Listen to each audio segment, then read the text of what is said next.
the moment that ended everything. I never imagined that a simple disagreement would become the turning point that shattered my marriage. We were sitting in the living room, arguing over something trivial. At least it had started that way. But like so many of our conversations lately, it escalated into something much uglier. Every discussion seemed to turn into a fight, and that night was no exception. I could see the frustration in her eyes, but instead of addressing whatever was truly bothering her, she suddenly lashed out. She locked eyes with me, her expression unwavering, and said the words that would be impossible to forget. My ex always knew how to satisfy me. For a moment, I didn't react. The words hung in the air, my brain struggling to register what she had just said. She didn't hesitate, didn't try to take it back. She simply sat there, staring at me as if daring me to respond. I had no idea where that even came from. We weren't discussing anything remotely related to intimacy, yet she had thrown it out there with precision, knowing exactly the kind of wound it would leave. The room fell into complete silence. I watched her, waiting, hoping for some kind of reaction, an apology, an explanation, anything to suggest that she regretted what she had just said. But there was nothing. She sat with her arms crossed, her gaze smug, as if she had just won some kind of battle. And that's when it hit me. This wasn't a mistake. It wasn't a slip of the tongue. She had wanted me to hear that. She wanted me to feel small, to question my worth, to believe I wasn't enough. I could have shouted. I could have thrown something. I could have demanded to know why she would say something so cruel to the man who had stood by her side for years. But I didn't. Instead, I leaned back against the couch and let out a small chuckle, not because I found any of this amusing, but because of how absurd the situation had become. She raised an eyebrow. What's so funny? I shook my head. Nothing. I just finally see things clearly. That was the moment I understood, with absolute certainty, that our marriage was beyond repair. Up until then, I had been clinging to the hope that maybe things could improve, that we were just going through a rough patch. But people who still care about relationship don't say things like that. They don't go out of their way to humiliate the person they once vowed to love. She rolled her eyes. Oh, don't be so dramatic. I didn't bother arguing. There was no point. I stood up and walked toward the bedroom. Not because I was running away, but because there was nothing left to say. Behind me, I heard her scoff, probably expecting me to turn back, to demand an explanation, to plead for some kind of resolution. But I didn't. I sat on the edge of the bed, staring at the floor, replaying the last few months in my mind. The constant fights, the growing distance, the way she had started treating me like a roommate rather than the person she had once promised forever to. And now that comment wasn't just an insult.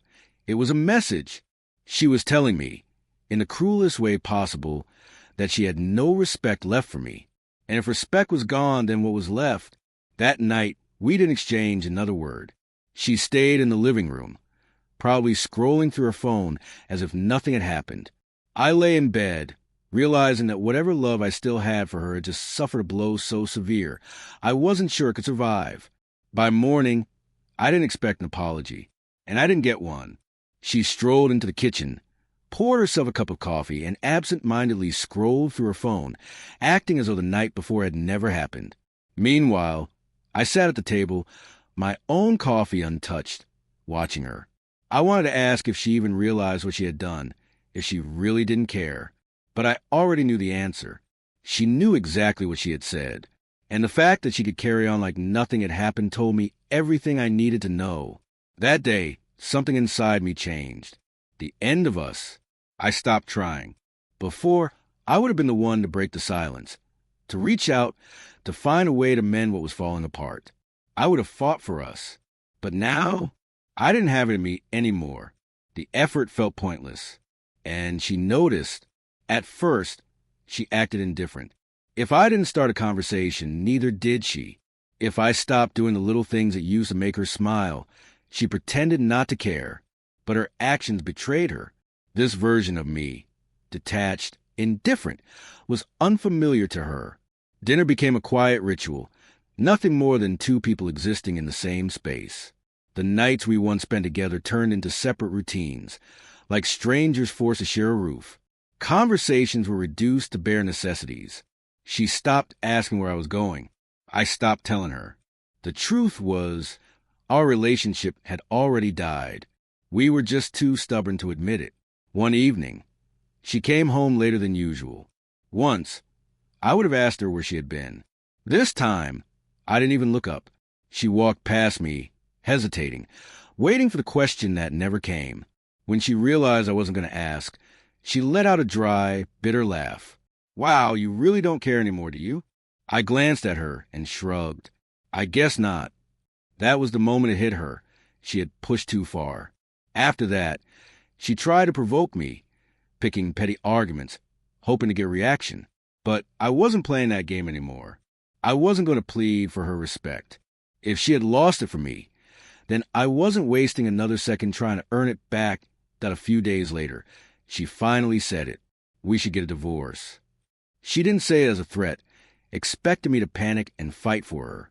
She said it like a challenge, as if testing me, waiting to see if I would break. I didn't. I just nodded. Okay. For the first time, I saw something I hadn't seen in her before: hesitation. She hadn't expected me to agree so easily. She thought I'd argue, that I'd try to change her mind, but I had nothing left to say. That was when she realized it was truly over. The conversation didn't last long. No shouting, no emotional breakdowns, no dramatic speeches about how we got here. Just a quiet understanding that this was the end. A week later, she started packing. I wondered if she would hesitate, if she'd second-guess her decision. But she didn't.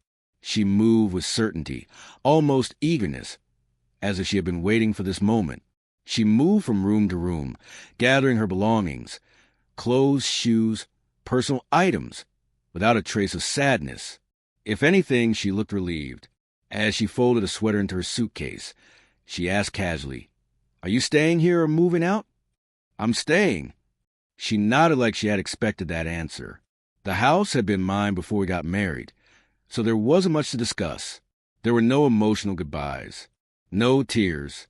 When she was done, she picked up her suitcases and walked out the door. She never looked back. That was it, a new beginning. I stood in the empty house, waiting for something to hit me. Anger, sorrow, regret.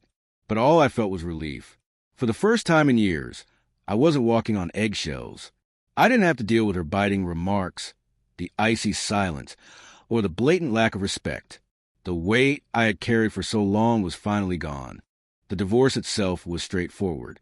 No kids, mostly separate finances. She didn't demand much, and I wasn't about to offer more than necessary. A few signatures, a couple of court dates, and just like that, it was done. She didn't waste any time moving on. Barely a month after leaving, I started hearing about her new life. Mutual friends mentioned how she was out all the time, dating, embracing her newfound freedom. It wasn't a shock. She had always acted like marriage had held her back, as if she had been missing out on something better. And maybe she thought she had finally found it. She flooded social media with photos, bars, parties, always surrounded by people, always grinning like she had won some kind of prize. I wasn't checking in on her, wasn't asking for updates, but news found its way to me anyway. People love gossip, especially when they expect it to stir something up. "She looks happy," someone told me once. I just shrugged. Good for her. And I meant it. She wanted out. She got what she wanted. I wasn't about to waste my energy thinking about someone who had walked away without hesitation. Instead, I focused on myself, my work, my interests, my own happiness. At first, coming home to an empty house felt strange.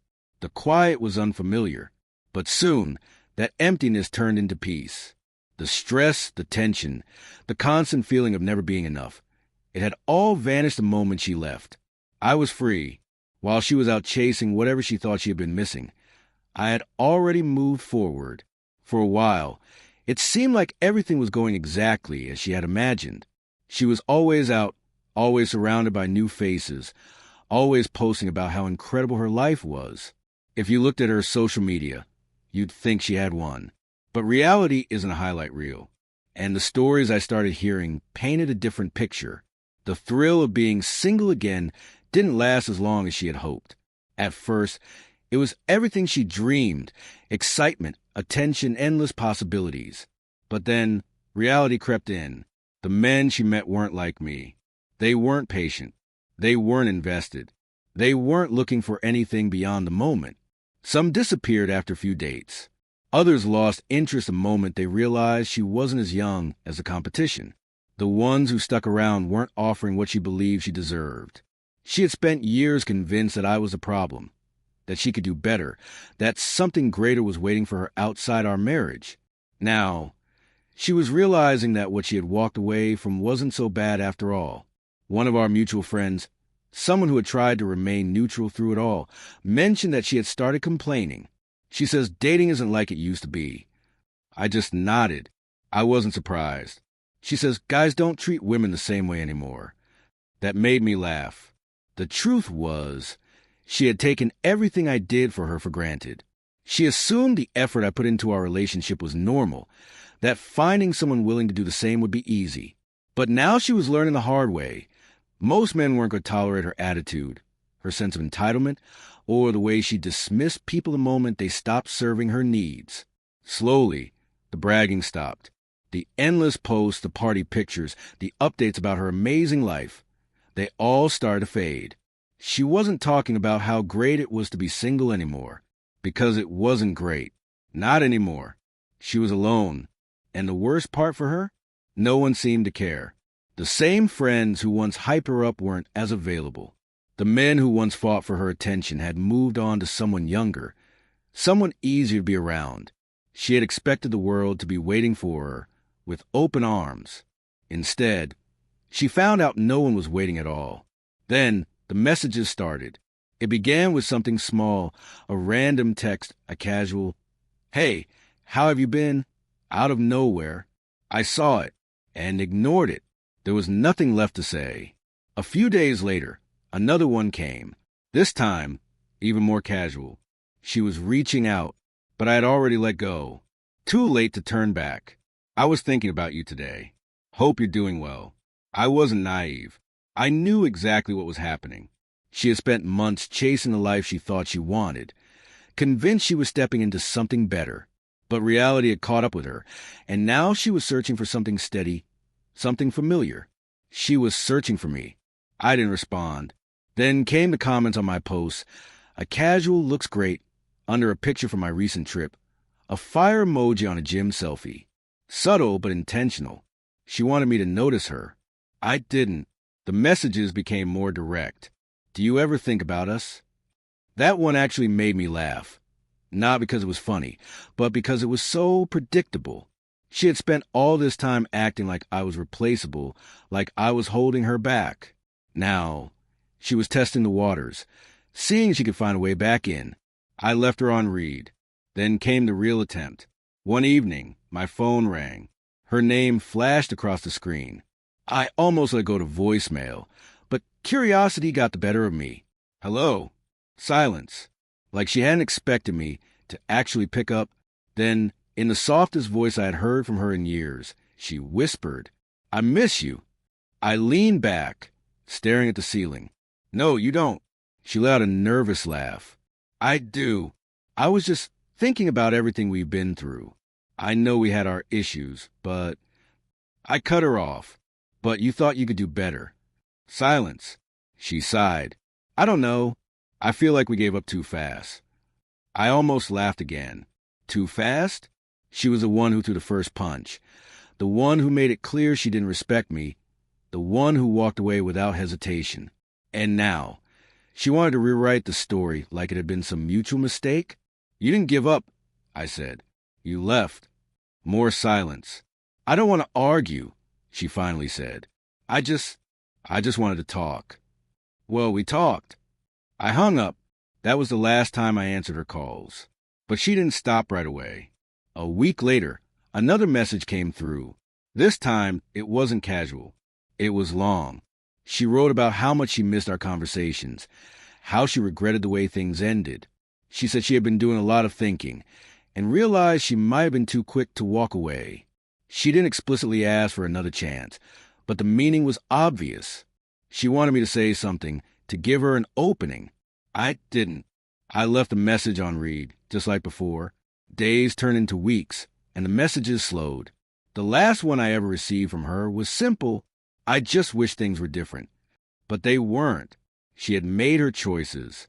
She believed leaving me would be the best decision of her life, that she was walking towards something greater. Instead, she had walked straight into reality. No more constant attention. No more men bending over backward to impress her. No one willing to tolerate her attitude, her entitlement, her endless expectations. The dating pool she once thought was overflowing with better options turned out to be nothing like she had imagined. And now she was alone. She used to be the one calling the shots, the one deciding when things ended, the one acting like she was in control. But now she had nothing. Meanwhile, I had moved on. I never wasted time wondering if she would come back or hoping she'd realize what she lost. I wasn't interested in giving her another chance because I wasn't the same person she walked away from. I had built a life where I didn't have to walk on eggshells, a life where I didn't have to prove my worth to someone who never appreciated it in the first place. And while she sat in silence, realizing no one was coming to save her from her own decisions, I was already too far ahead to care. Our story had ended.